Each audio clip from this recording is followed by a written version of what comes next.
आज के इस एक्सप्लेनर में स्वागत है।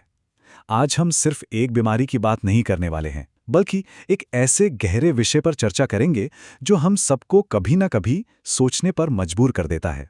एक भयानक मेडिकल डायग्नोसिस के सामने इंसान कैसे खड़ा होता है। अक्सर हम सिर्फ शरीर के इलाज की बात करते हैं, लेकिन क्या हो जब खौफ सीधे मन को ही जकड़ ले? तब इलाज कैसे होता है?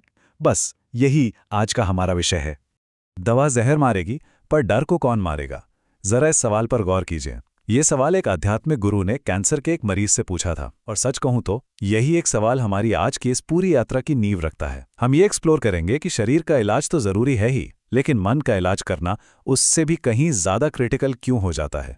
तो चलिए कहानी की शुरुआत से समझते हैं। पहला अध्याय, अचानक आया तूफान। बात हो रही है 42 साल के अविनाश की।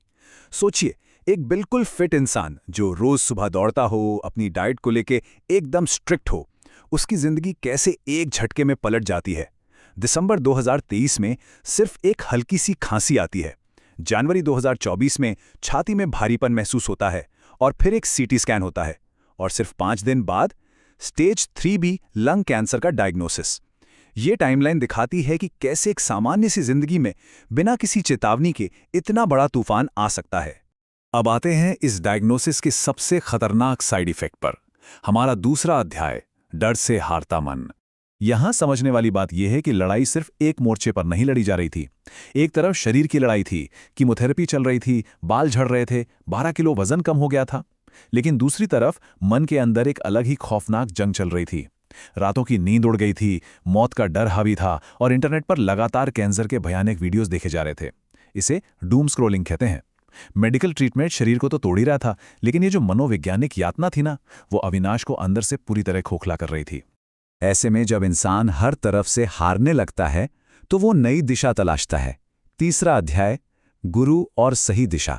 इसी टूटते हुए हौसले के बीच ऋषिकेश के एक आश्रम में स्वामी चिदानंद गिरी जी से मुलाकात होती है, और उन्होंने एक बात कही जो बिल्कुल गेम चेंजर साबित हुई। उन्होंने शारीरिक बीमारी को मानसिक खौफ से एकदम अलग करते हुए कहा, बीमारी फेफड़े में है, पर बीमारी का डर पूरे शरीर में है। और बस इसी एक बात ने एक बिल्कुल अलग तरह के इलाज का रास्ता खोल दिया।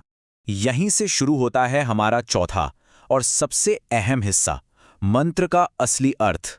देखिए, अक्सर लोग महामृत्युंजय मंत्र को मौत से बचने का कोई जादुई टोटका मान लेते हैं, लेकिन गुरुजी ने अविनाश को यह मंत्र देते हुए बिल्कुल साफ कर दिया कि ये शरीर की मौत को टालने का कोई स्पेल नहीं है, बल्कि ये मरने की उस लकवा मार जाने वाले डर से आज़ाद होने का एक बेहद शक्तिशाली टूल है। चलिए इसे एक एक करके डिकोड करते हैं। त्र्यंबक से शुरुआत करते हैं।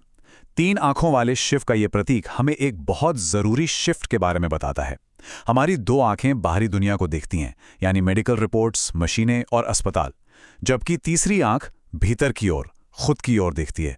मतलब अपना फोकस बाहर की घबराहट से हटाकर अंदर की शांति की तरफ ले जाना। फिर आता है सुगंधिम पुष्टिवर्धनम।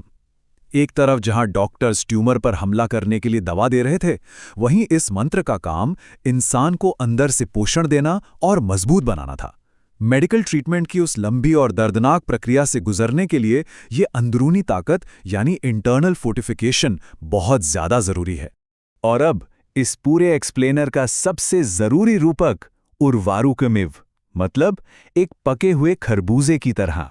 ये कॉन्सेप्ट सिखाता है कि शरीर का त्याग करना उतना ही स्वाभाविक और शांत होना चाहिए जितना एक पके हुए खरबूजे का अपनी बेल से बिना खींचे, बिना किसी दर्द के आराम से अलग हो जाना।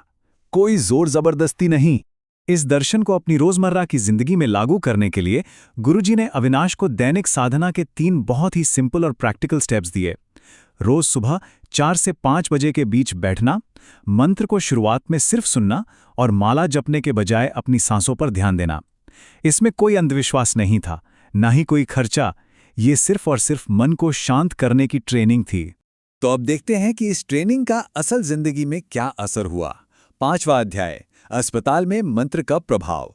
जब अविनाश वापस पुणे के उस कठोर कीमो वार्ड में लौटा, तो जो साइकोलॉजिकल चेंज दिखा वो सच में हैरान करने वाला था। डर अभी भी वहीं था, लेकिन डर को देखने का उसका नजरिया बिल्कुल बदल चुका था। मौत के उन डरावने सपनों की जगह अब गंगा नदी की शांति ने ले ली थी। उसने बार बार मेडिकल रिपोर्ट्स पढ़कर पैनिक होना बंद कर दिया। और सबसे बड़ी बात, उसने डर से लड़ने के बजाय डर के साथ बैठना सीख लिया था। इसी फोकस ने उसे तीसरे कीमो के भयानक दर्द को सहने की ताकत दी। चौथे कीमो के दौरान एक सीरियस इन्फेक्शन हो गया और अविनाश को ऑक्सीजन सपोर्ट पर आईसीयू में भर्ती करना पड़ा। जब उसे होश आया तो उसने अपनी पत्नी की तरफ देखा, मुस्कुराया और बस ये शब्द कहे, मैंने खरबूजा देखा।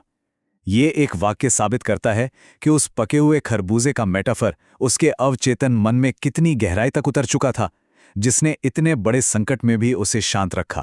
जून में जब पीईटी स्कैन हुआ तो नतीजे कमाल के थे। ट्यूमर 6 सेंटीमीटर से सिकुड़कर 2 सेंटीमीटर रह गया था। ये मेडिकल साइंस की एक बहुत बड़ी जीत थी। लेकिन अविनाश की इस यात्रा का असली चमत्कार कुछ और ही था। असली चमत्कार तो वो था जो उसने इसके बाद किया। अविनाश अपनी मर्जी से टाटा अस्पताल के उसी खौफनाक कीमो वार्ड में वापस जाने लगा। गुरुजी के कहने पर वो हफ्ते में 2 बार एक छोटा सा स्पीकर लेकर वहां जाता और वहां मौजूद घबराए हुए टीनेजर्स और बुजुर्ग मरीजों के बीच बैठकर खामोशी से उस मंत्र और मानसिक शांति को शेयर करता। और इस तरह हम इस विश्लेषण के आखिरी पड़ाव पर पहुंचते हैं। 6ठा अध्याय, मृत्यु के भय पर जय। ये लाइन अविनाश की पूरी जर्नी को डिफाइन करती है। उसने कहा, बीमारी है पर मैं बीमार नहीं हूं। कैंसर आज भी है, लेकिन अब वो खुद को एक बीमार, लाचार और हारे हुए इंसान के रूप में नहीं देखता। ये उसकी पूर्ण मानसिक आज़ादी है। यहीं पर गुरुजी ने उसे मंत्र का आखिरी हिस्सा समझाया था, मामूर्तात यानी अमरता। ये इस बात का एहसास है कि ये भौतिक शरीर तो एक दिन खत्म हो जाएगा, लेकिन हमारे अंदर बैठा वो ऑब्जर्वर जो इस दर्द को सिर्फ देख रहा है, वो कभी नहीं मरता। ये मंत्र बस एक रिमाइंडर है कि इंसान अपने इस नाजुक शरीर से कहीं बढ़कर है। सच्ची हीलिंग के इन दोनों रास्तों को समझना बहुत जरूरी है। एक तरफ शरीर को जिंदा रखने के लिए आधुनिक चिकित्सा विज्ञान पर भरोसा करना, जो बीमारी से लड़ता है, और दूसरी तरफ अपनी आत्मा को खौफ से कुचलने से बचाने के लिए उस प्राचीन आध्यात्मिक ज्ञान का उपयोग करना, जो बिना किसी सौदेबाजी के बिल्कुल सच्चे मन से किया जाता है। तो अंत में ये सब हमें एक बहुत ही गहरे विचार के साथ छूट जाता है। क्या इंसानों को वाकई मौत से डर लगता है, या फिर बस उस बेल से हिंसक तरीके से बिना पूरी तरह पके तोड़े जाने का खौफ होता है? शायद असली जीत अमर हो जाने में नहीं है, बल्कि जीवन को इतनी पूर्णता से जीने में है कि जब जाने का समय आए तो एक पके हुए खरबूजे की तरह बिना किसी दर्द या डर के खुद को आराम से आज़ाद किया जा सके।